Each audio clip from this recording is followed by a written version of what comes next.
It's classic Game Room Controller Week. Are you looking for a PlayStation 1 controller that kind of looks like Pac-Man when you turn it sideways? Waka waka waka. Well, look no further than the ASCII PAD V, which also kind of looks like a Cylon Raider. From ASCII Entertainment comes the ASCII PAD V for the PlayStation, where the V stands for victory, as well as vanity, vegetation, veterinarian, vacuum, velociraptor. V is very versatile, huh? Just thought of that. Yes, I've covered a lot of controllers for the PlayStation, PlayStation 2, and just about everything else, but I've never seen one that looks exactly like Pac-Man. Even if it's not yellow, it looks like Pac-Man, to me at least. Look at all the buttons and switches. It's a lot like the ASCII Enhanced Pad, except it feels different. Because it is different. It doesn't look like a traditional PlayStation 1 controller. Like the other ASCII products I've covered, it has turbo fire, auto fire, and lots of buttons and switches, as well as a decent build quality. You won't find dual analog sticks, but you'll find versatility, which also starts with V, when it comes to assigning auto fire or turbo fire to PlayStation buttons. Most importantly, how does it perform?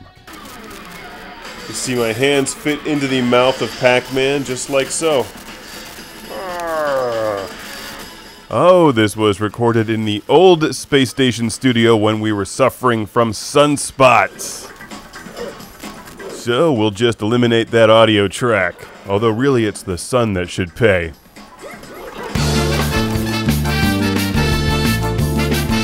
I've been giving this thing a thorough workout when enjoying some PlayStation classics in studio like Tekken 3 Bushido Blade and Thunder Force 5. It generally works pretty well, except I don't really care for it when playing fighting games. It's hard to explain why, but part of the reason is the size of it. It's just too big.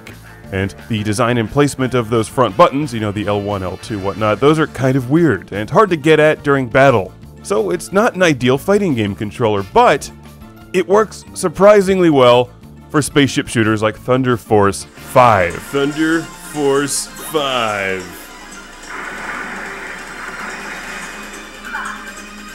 Maybe it's the little ventilation nubs or whatever they are in the D-pad. It seems to work pretty well for this game. Of course, it's Thunder Force 5. If you don't enjoy playing Thunder Force 5, then you're just crazy. Given the choice, I would take the ASCII Enhanced Pad over the ASCII Pad V, though. It's just too big and too awkward for many PlayStation games. But that's subjective. If you have giant, massive hands, maybe it's the perfect controller for you. Or maybe you just have a Pac-Man fetish. It does look nice, I'll give it that, and the turbo and auto fire switches are convenient if you need them. You can find most ASCII products out there on eBay for a pretty good price. I think the build quality is decent, maybe not as good as an original PlayStation controller, but these have lots of turbo and auto fire options. Now this one was sent to the show by our familiar friend Felicity from Worcestershire, England. The last of the original Controller Week reviews filmed in May of 2013. So enjoy that studio, because by now it no longer exists.